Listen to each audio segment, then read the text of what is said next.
सोर बागुड़ीवासी को देइथिबा प्रतिश्रुति परिवहन मंत्री कले पूरण।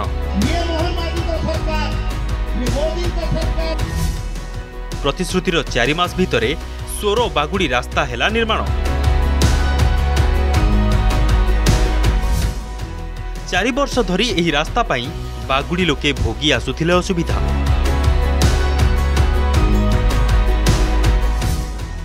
बारंबार दाबी सत्वे पूर्व बीजेडी सरकार करि आसीथिला अणदेखा। मासे परे कहवा आज्ञा बागुड़ी महोत्सव मंच रे कथा कहिथिले सेई खाल को खाल अछि किछि हेरा नाही मते बहुत खराब लागिबो। तेणु मु निवेदन करिबे हमर ओएसडी अछंती ती लेखि रखियो मते काली की मन पकेबे मो कथा आइ पूर्त विभाग मंत्री को सहित मंत्री हमर जबरदस्ती मंत्री जा कहिबे मध्य ता करिवे। बागुड़ी महोत्सव रे जोग देबाकू आसीथिबा बेले सोर आइस फैक्ट्री छकठारू बागुड़ी पर्यंत रास्तार शोचनीय अवस्था देखि एही रास्ता निर्माण पई प्रतिश्रुति देइथिले परिवहन मंत्री विभूति जेना। आउ एहार ठीक 4 मास भितरे एही प्रतिश्रुति को से पूर्ण करि देखाइछंती। दूर होईछि बागुड़ी लोकंक दुख। सोररू बागुड़ी जाए संपूर्ण होईछि रास्ता काम। एहाकु नै स्थानीय अंचल रे खेली जाईछि खुशीर लहरी। आउ समस्ते मंत्री को जणाउछंती धन्यवाद। जा हौ मंत्री आमको प्रतिश्रुति देइथिले जे मु एठू गला परे निश्चित भाव रे मु ये कार्य करिवा पर्यंत रहिबी एवं जा हौ सी आज ये रास्ता को संपूर्ण करिसंती। जनसाधारण माने तथा हमर बागुड़ी महोत्सव रे समस्त सभ्या एवं आम बागुड़ी ग्रामवासी समस्ते जे खुशी जे जा हौ मंत्री तांकर कथा देई कथा रखिले। गला 4 वर्ष धरी मरणजंता साजिथिला सोर आइस फैक्ट्री छकरू बागुड़ी जाइथिबा रास्ता।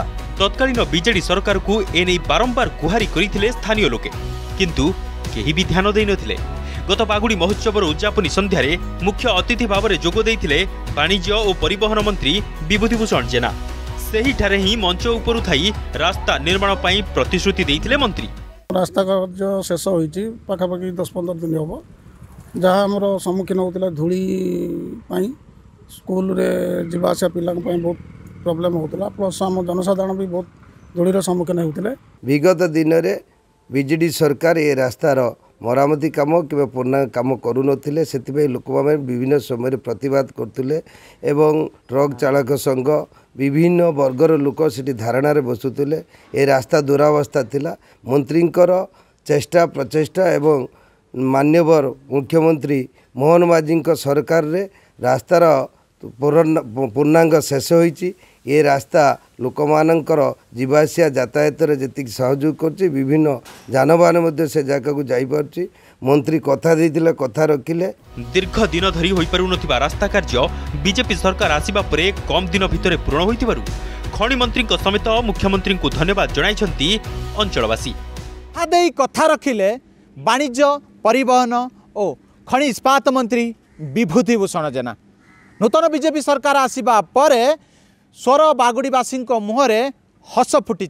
दीर्घ 24 वर्षर बीजेडी सरकार सोर बागुड़ी रास्ता को नहीं प्रतारणा करथिबा बेले मंत्री प्रतिश्रुति पर 4 मास रे शेष होईछि एही रास्ता कार्य। Bureau report, Argus news.